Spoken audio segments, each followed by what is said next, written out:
What is going on, guys? Welcome back to another episode of Talking Halos. I'm your host today, Jared Timms, and I'm joined alongside my co-host, my partner in crime, Nate Green. Nate's, how's it going? Good.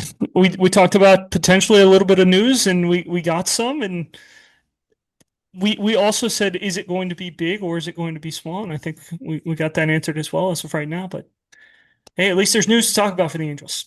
When it comes to podcasts, I'm kind of like a reliever. I just kind of forget what we talked about the night before, unless it was unbelievable. So, I'm not saying that, not all our podcasts are unbelievable, but you know what I mean. So, with all that being said, guys, thank you so much for watching and listening here at Talking Halos. We got a fun show for you tonight. Day two of the winter meetings is ongoing. So if we miss something, which I think this happens every winter meetings, we do an earlier podcast, we record an earlier podcast, and something happens and we miss it, or we break it on the show, or something like that.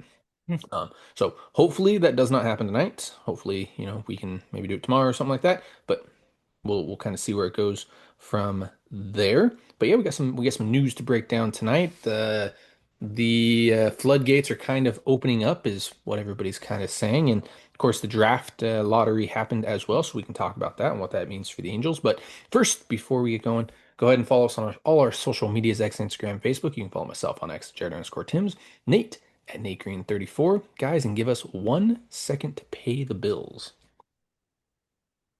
All right, Nate. Let's start with the news. Let's start with the big news. Big news for Angels fans, not big news around the league by any means. And that would be the Angels signing Sebastian Rivero and Angel Perdomo to minor league deal. I'm just kidding, guys. There was a trade today. That did happen today, by the It way.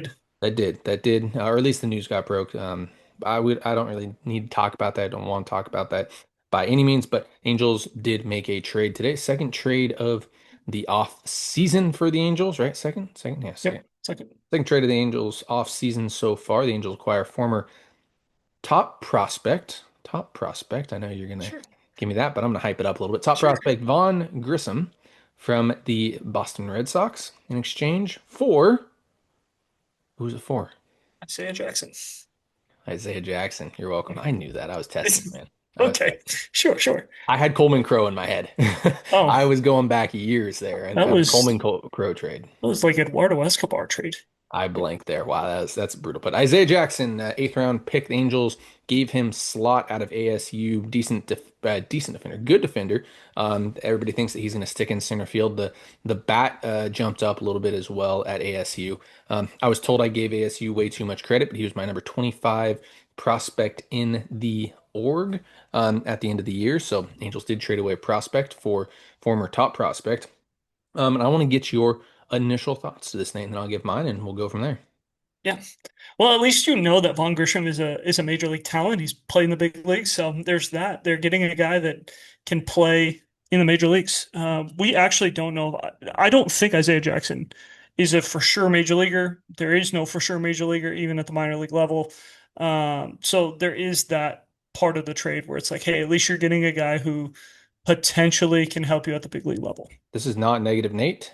I am slightly worried about what's coming next, but go ahead. Well, the only thing about this trade is you basically already have Vaughn Grissom and Oswald Peraza. Very similar players, both play all over the diamond. Both are pretty good defenders. Both are, you know, below average offensive players. Like, um, I don't know. It just feels like we already have this player, and I will be way more negative if we're here going into February and the Angels are like, yeah, Vaughn Grissom is going to fight it out with Denzer Guzman um, and Kyron Paris for third base, and Christian Moore's going to play second base, and that's going to be our infield. And in center field, it's going to be TitoCio with, fill in the blank with whoever else, and like, just kind of doing what we've been doing and like just piecing things together with like really, really below average tools. So as of right now, it's a move. I guess it helps the Angels, whatever, but it's kind of similar to what they already have in Oswald Peraza. So, and I think Peraza actually has more upside. I know that's going to sound weird. Peraza way more of a prospect in the Yankee system than Grisham was with Atlanta or with Boston. So, uh, sure. And the other thing that kind of frustrates me about this is Grissom is out of options as well. So like he was going to be playing for a spot on that Red Sox roster. And I love when the Angels do that. They trade away a piece for a guy on, out of options, and then 2 months later they go, actually, he's not very good, and they DFA him, and it's like, why? Like, if I don't know. So those are my only concerns are this guy has to be on the major league roster for the whole year, or you're getting rid of him. And do we already have a player who is basically the same as this? And if so, are either of them going to start? If any of them start, we're in trouble. If one of them is on the bench, we're fine. If both of them are on the bench, gonna have a little bit of a question mark for me. Yeah, I'm and as Derek probably said last night, because I do remember that part of the podcast from last night. And I'll say it, I'm cautiously optimistic. These are moves that I would have loved the Angels to make years ago. But now where the Angels are at, and you're hoping that they're going to start winning, it's not the moves you really want the Angels to make. I like Vaughn Grissom. I like Oswaldo Peraza. I like the upside. I like the youth. I like those types of players. For me, it feels like you created a problem that didn't need to be created in the infield and with whatever you're doing because they're both out of options. You already mentioned it. So one of them, if not both of them, have to make the team now. Um, we'll see how it goes moving forward because if this is a move that is something that gets pushed under the rug and we forget about it because they bring in some other pieces, then I'm okay with it. But if it's a move that this guy Vaughn Grissom is playing or is competing for a spot at third base, or competing with um, Christian Moore at second base or something like that, I'd say is a little bit of an issue for me for sure. So I hope we don't get into, February, March, and we're sitting here like, well, we're gonna see who's playing third base this season between Vaughn Grissom, and the other three guys. Oswaldo Peraza and Denzer Guzman are gonna battle it out in spring. Um, so yeah, I'm one that's never never upset about having too much depth, especially with where the Angels have been in recent years. But I like to have options. If I'm going to be nitpicky here, I definitely like some of these guys to have options. And it feels like no, that's not the route the Angels are going by any means. So I don't know. I'm cautiously optimistic. I do like Vaughn Grissom. I do like the name. He hasn't performed very well by any means. Same thing with Oswaldo Peraza.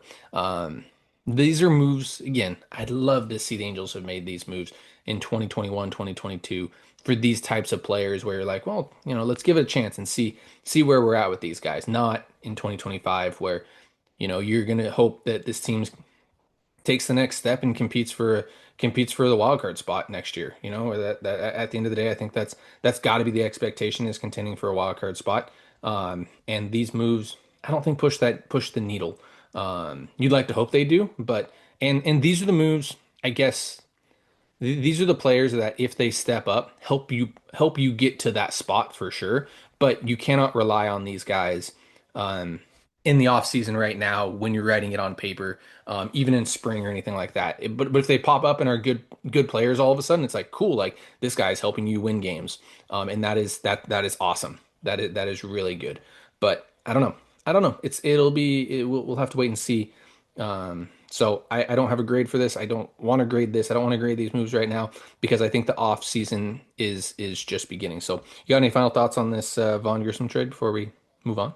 I agree with you where it's like, hey, if if Grisham or Peraza or any of these guys, it's like, hey, we went out and we traded for a third baseman. Hey, we went out and we got a center fielder that like makes sense. And it's like, oh man, like Christian Moore didn't have that great of a spring, and Grisham played out of his mind, and Peraza played out of their mind, and they end up with a 105 WRC plus play every day at second base. It's like that's awesome. Like that's kind of what you're looking for out of Mhm. this. But if we're writing in pen that these two are going to be on the opening day roster right now, and neither of them are going to be DFA'd, and one of these are probably going to start opening day somewhere. It's like, ugh, ugh. You should not be penciling in like anyone's name right now when it comes to these type of players. If they're going to be a guy where it's like, yeah, maybe they'll be on the roster, and if they play really well in spring training, they have a shot to start. Different story. But the Angels definitely need to do multiple things to be able to make that a reality. You got to go get a center fielder, you got to go get a third baseman, or you got to go get a second baseman. But there needs to be more moves to make these things make sense. But if, the Angels do what they've been doing the last couple of years and we look up in February, March, like you and I have been talking about. And this is like one of the highlight moves in February, March. It's like, hey, they trade for Vaughn Grissom and they signed Alek Manoah. It's like, great. Hopefully we can win 63 games this year. Keep that record of not losing 100. So it it's hard to grade this right now, but will by January, February, it'll make way more sense on what the Angels are doing. Absolutely, absolutely. I'm not disappointed by by any of these moves. Like I like the high upside moves. I really do. But with the Angels' track record, those high upside moves, they worry me just a little bit. I'm not going to be Debbie Downer by any means or anything like that, but the moves have to worry you just a little bit with the Angels' track record of development and everything like that, and injuries as well, because you're getting a lot of guys that are coming off injuries. Vaughn Grissom missed all last year with a foot injury, I think is what it was. So yeah, that's a that's a tough thing there. So let's move on to our next talking point. I know you're looking up the Vaughn Grissom thing because I saw you look down, and so you can let us know here in a second. But winter meetings news on that front that I think affects the Angels, and I'm not saying that this person would have signed with the Angels, but I am interested in the number that they signed for because it was a lot. And I think that kind of votes for the way that the Angels are going to move in this winter meetings and in the offseason moving forward. So Kyle Schwarber signed a big 5-year, $150 million deal. If my math is correct, and my math may not be correct, that is $30 million a year, correct? Yes. Math. Good. Math is correct there. So that is a very worrisome deal to me. I don't know if it's worrisome to you, and I don't know how that affects the Angels, but a left-handed hitter, which the Angels were looking for. I'm not saying the Angels are in on Kyle Schwarber by any means, but a left-handed hitter that is of age 33, going into his age 34th season, I think, getting 5 years and $30 million a year worries me just a little bit, Nate. I know you know where I'm going with this, but the Yeah. Angels are looking for a left-handed bat, an impact bat, and I don't think there's somebody out there, not even Kyle Schwarber, that is worth $30 million a year for me. I don't know what I know. I want your thoughts on this though. So the reason why it's not as worrying for me, with Schwarbs, I mean, he's coming off an MVP season. He finished third, one of the best years of his career. He seems to be getting better every single year. Um, it's ridiculous what that guy's been able to do. I mean, since 2021, 32 homers, 46 homers, 47 homers, 38 homers, 56 homers. They Working his moved him way, to working his way to Hall of Fame candidacy. Not They, saying that he's Hall they of Fame. move him to the leadoff spot. 104 runs scored, or 104 RBIs, 104 RBIs, 132 RBIs. Like this guy has just gotten better and better. His average, it is what it is, but like he gets on base. The Phillies know what they're getting. I think he has an elite vision for the zone, which I think that teams are going to look at as a little bit of a difference maker because with being able to challenge balls and strikes, I think that could make him a little bit better of a player as well. Where, you look at it and you go, hey, maybe he struck out. Let's see, he struck out 197 times last year. Maybe he struck out 20 times where he probably shouldn't have struck out. Let's take that to 170 and let's take, his 240 average. Let's give him 10 extra hits. Now he ends up hitting 258. And it's like, oh, hey, that's an unbelievable year. And, all those numbers. So I think there's a lot of things that go into Schwarb's. Plus, he's coming off an MVP year. The There's no other left-handed hitter on the market coming off the type of year that Schwarber had. The only guy that you could mention in the same breath of Kyle Schwarber, and he was already out of the Angels' price range, in my opinion, was Kyle Tucker, um, because of the age and because of um, just the production before last year. I mean, he still was very productive last year. Had some injuries with the wrist and things like that, but I think he was out of the Angels price range anyway because I think he was going to be in that 40 mil, and the Angels weren't going to give 40 million to one player. That just doesn't seem to be the way that Perry wants to build a roster. So yeah, Cody Bellinger would be a guy, and I think the $30 million actually helps the Angels if you really like Cody Bellinger because Cody Bellinger is going to put his numbers up against Schwarber, and it's not going to be close. Schwarber was a way better hitter. Bellinger's defense got worse last year, so he can't even point to like, oh, hey, I'm an elite defender in center. And you're just going to look at it and be like, yeah, you're a $25 million player. Like, and if you want $30 million, then you're taking 3 years at 90 mil. And if you're getting Cody Bellinger at 31 for 3 years and 90 mil, like I would still not do that because I'm not on the Cody Bellinger bandwagon this year. But I think that's a number where you're a little bit more okay with rather than the 5 years and 25 mil or whatever. So was that 5 for 125? So that's kind of where I see the Angels at. And that's why it doesn't really affect me because I think Schwarber had put himself in his own category of being like such an elite left-handed bat. And then, you know, it kind of felt like Kyle Tucker was in his own category because of his age and what he's done. Kyle Schwarber was in his own category because of his resume. And then, you know, the rest of the field of, you know, whoever you want to put in there, Bellinger's kind of Trent Grisham, Bellinger, whatever was in that third tier, and I don't think a lot of people really even love that tier anyway. So that's just me. I worry about it a lot because you are right. Like Kyle Tucker is going to get 40 mil for sure, if not more than that now, because of what Schwarber got. I think that Schwarber getting 30 million just bumps everybody up a little bit because you look at Schwarber now and you look at him and it's like, yeah, he had a good season, MVP caliber season for sure. But also you look at the age and hitters' bats start slowing down.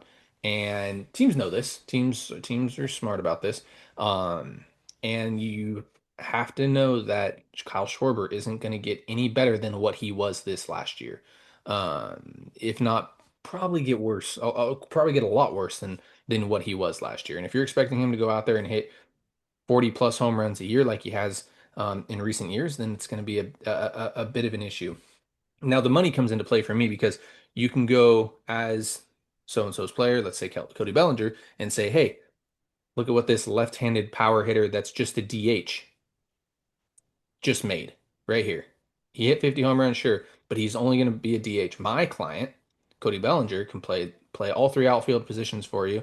He put up MVP caliber seasons in the past as well, and he's however many years younger than this guy. So you're going to give him this amount of money more. Plus, on top of that, if we're talking about teams that are in California, you have to pay the California tax as well for signing a big name like that too. So if Cody Bellinger were to sign with the Angels, I'm not saying that he is, but just using him as an example, I think we're looking at more north of $30 million. I think it's going to be closer to $32 million, $33 million a year to sign to Cody Bellinger because of this deal. And I could totally be wrong, and he may sign somewhere else for, 25 to $28 million a year, but that's the way that I'm looking at that, and that I think trickles down as well. Now yeah, I don't think it affects Yoan Moncada by any means at a, 1 for 3, $1 for $5 million range, but I do think it does trickle down to impact players, whether it's a lefty or a righty. I do think it impacts that. At $30 million a year, I think that is that's a lot of money, and you have to bring in a lot of factors that you know you have to bring into this situation, which includes playing in Anaheim, and everybody's saying that nobody wants to come play in Anaheim because of how the Angels are, but you're gonna have to pay the tax. You're gonna have to pay, players the extra fee on top of that for coming to Anaheim, playing in California because the taxes are so much higher.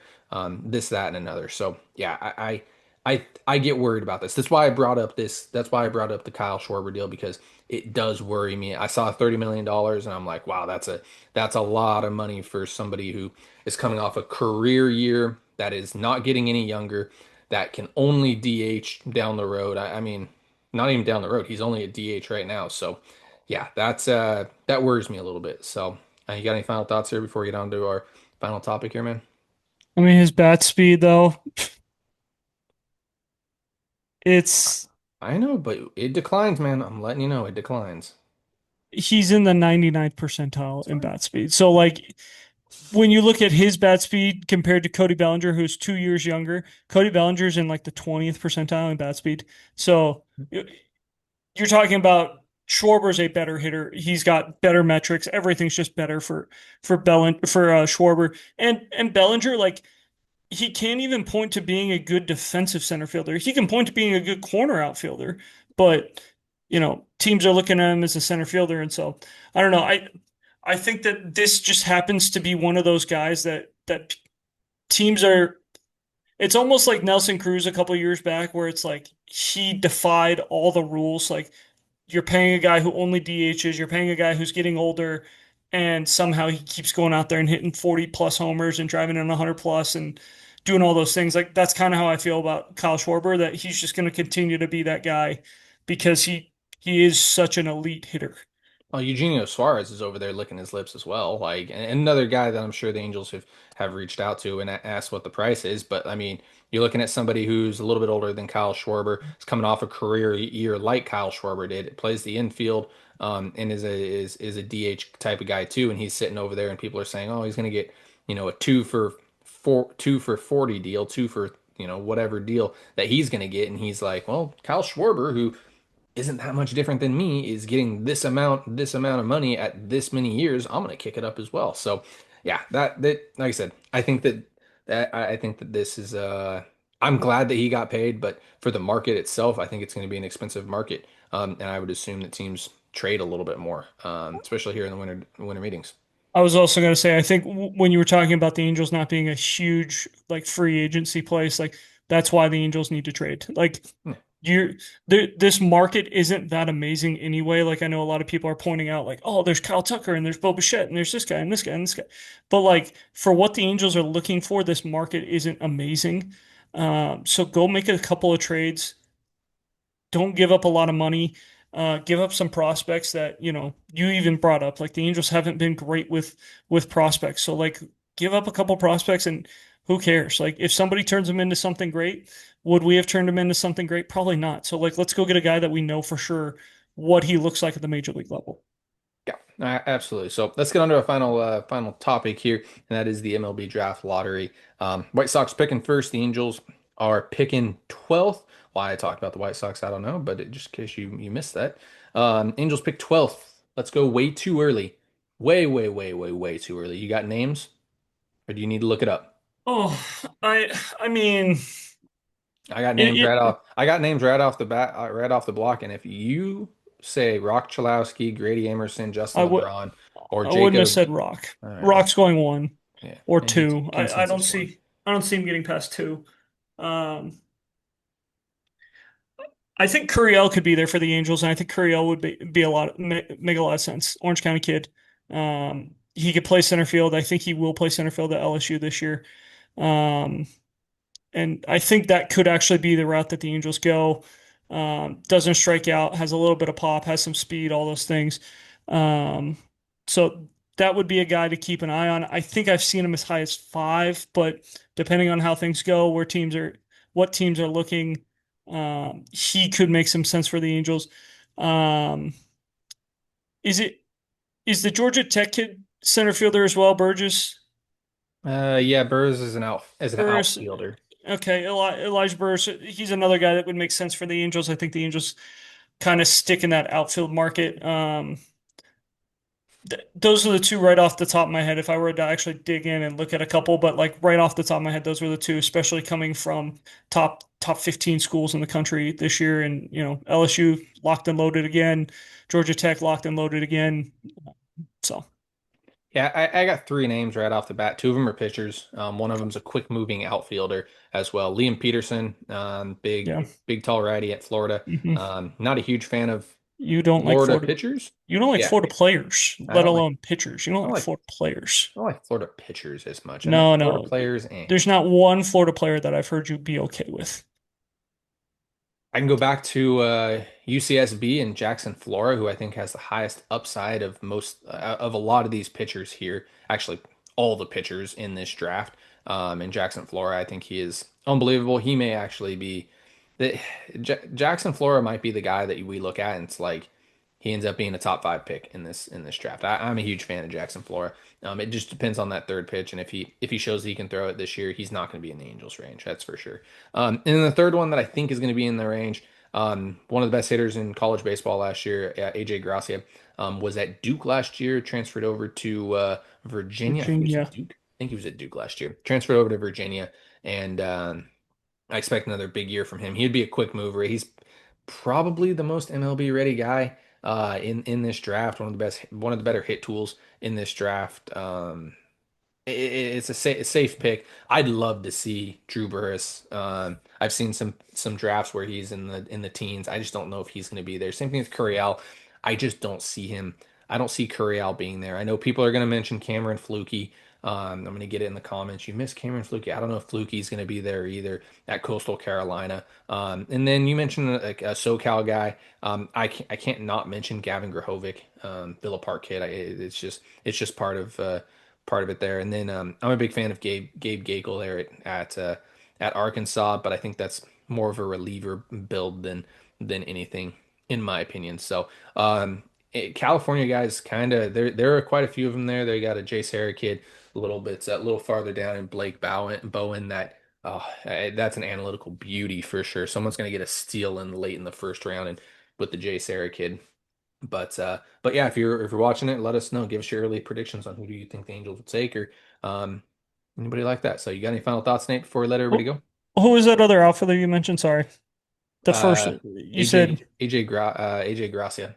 yes, he was at Duke and now he's at Virginia. The Virginia Yeah. coach left and the Duke coach took that job. Hmm. Yeah, big lefty pop. Yeah. He's fun. He's fun. Yep. So something that I've noticed in recent years is one of the first guys that gets mentioned in the Angels draft. I feel like the Angels have taken of late. We heard Seanwell early. We heard Christian Moore early. We didn't hear too much about Neto. We heard Bachman early. So it's just something that I've kind of picked up on. So if you start hearing a name or two connected to the Angels early, don't overlook it. Write it down. Maybe that's who the Angels go with. So, with all that being said, guys, thank you so much for watching and listening here at Talking Halos. Go ahead, follow us on all our social media, all our social medias, Instagram, Facebook, X. You can follow myself on X, Jared_Tim's Nate at Nate Green 34. Guys, thank you so much for watching and listening. Have a great rest of your day.